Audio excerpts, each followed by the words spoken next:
cavalheiros. Então ele é um instrumento que nós poderemos dizer de alto risco para o consumidor. Por quê? Para o consumidor ou para o vendedor? Para ambos os lados. Para o consumidor, por quê? Se ele é um acordo entre cavalheiros, embora você predate o cheque, ele, para o banco, ele pode ser depositado e sacado a qualquer momento. É uma ordem de pagamento à vista. É uma ordem de pagamento à vista. Tanto é que, normalmente, quando a pessoa faz esse tipo de negociação, o lojista orienta que seja preenchido com a data do dia. E só escreve ali embaixo, ou põe um bilhetinho, o chorãozinho, um famoso chorãozinho para tal dia. Mas a data impressa naquele documento é a data do dia. Portanto, ele pode ser depositado a qualquer momento. Okay. O que acontece? Se o comerciante não for um comerciante honesto, ou por algum descuido, não se colocar para que seja feito o depósito daquele cheque na data combinada, e você não tiver fundos suficientes, não tiver saldo na época do depósito, esse cheque é descontado sem fundos e vai para esse cadastro, para essa informação de devolução de cheques sem fundos, que é maior do que a inadimplência no cartão de crédito. E cria problemas depois você fazer seus negócios por aí. Sim, todos os instrumentos que nós mencionamos, se eles não forem saldados, seja o cartão de crédito, se eu faço a compra com cartão de crédito, não efetuo o pagamento. Se o crediário vence, eu não efetuo o pagamento. Se o cheque cai na data que eu combinei, eu não tenho fundo, ou em data diferente que eu combinei, e não houver fundos para saldar aquele cheque, o meu nome, ele vai para o SPC. Agora, o risco maior, não sei se existe esse tipo de estatística, de estudo, onde está o maior problema? No vendedor que recebe o cheque sem fundo ou no consumidor que compra alguma coisa e vê o seu cheque adulterado ou depositado numa data errada? Existe esse tipo de estudo ou não?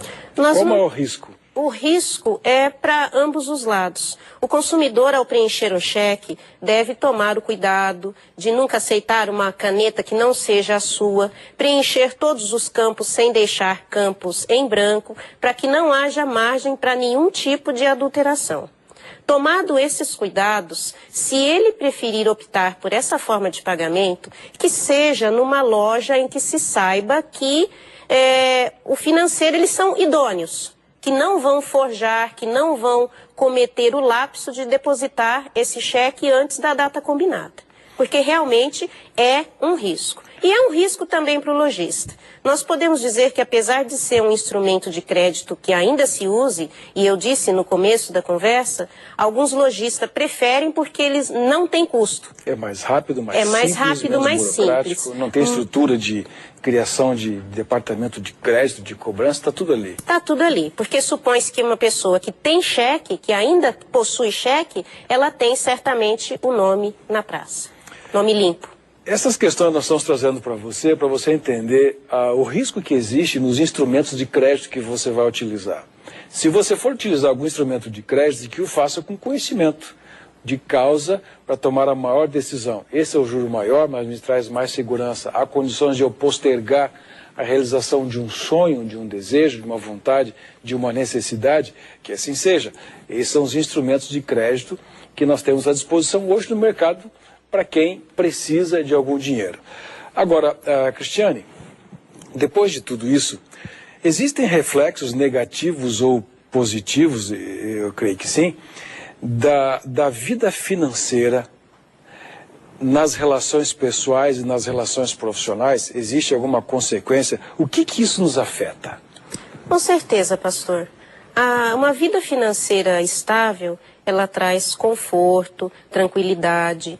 E, por incrível que pareça, muitos lares têm sido desfeitos por conta de problemas financeiros. Aliás, muitos divórcios. Você sabe que uma pesquisa que eu li do ano passado, feita aqui no Brasil, que a metade dos casamentos acabam em divórcio, e uma outra pesquisa diz que 90% desses alegam questões financeiras como uma causa fundamental do divórcio. Sim. O nosso país não é muito tradicional em pesquisa de todos os ramos. Certo. Mas em dados estatísticos de outros países nos trazem realmente que na década de 90, por exemplo, nos Estados Unidos, chegou-se a 95% dos casos de divórcio por questões financeiras. Os cônjuges, na maioria dos casos, e infelizmente eu digo porque 80% dos casos eram as mulheres que não tinham controles das finanças. Isto é, 95% daqueles que divorciavam alegaram questões financeiras. Questões financeiras. Ou o cônjuge feminino ou o cônjuge masculino não tinha equilíbrio em suas contas. Ok. E isso traz lares mal formados. A gente estava mencionando aqui no aspecto das linhas de crédito, a facilidade que você tem de buscar essas linhas de crédito. Isso afeta hoje as questões profissionais, relacionamento profissional? Com certeza. O desempenho da pessoa, até por conta das preocupações em saldar essas dívidas, afeta o desenvolvimento profissional, a competência, a concentração. Então, se a pessoa exerce uma atividade de concentração, ela não consegue desempenhá-la de maneira adequada. Ela está com a mente lá naquele problema, está se estressando por aquele problema e o serviço não tem o desempenho que deveria ter. Exatamente. Por isso que hoje muitas empresas têm feito palestras, promovido debates sobre a questão financeira e tentado ensinar aos seus funcionários como administrar melhor a sua renda, os seus recursos, de maneira que eles não sejam escassos, mas que as pessoas possam saber como viver de acordo com as posses obtidas. Você tem tido acesso a alguma informação em relação às consequências mais graves desse desajuste financeiro, dessa influência negativa do dinheiro, quando há esse descontrole? Existe alguma estatística que eu mencione a questão do suicídio, essa questão, sim ou não? Existem algumas estatísticas, infelizmente não aqui no Brasil, mas existem algumas estatísticas que as pessoas endividadas, porque geralmente as endividadas vão fazendo quase que uma bola de neve. Elas não conseguem pagar um primeiro crediário, ou seja, uma dívida de cartão de crédito, e vão tomando empréstimos para saldar dívidas, vão fazendo dívidas para saldar outras dívidas. E dessa maneira, chega um momento em que ela não tem mais o que fazer. Algumas cometem suicídio. E outras, inclusive, procuram meios que não são meios formais de empréstimo.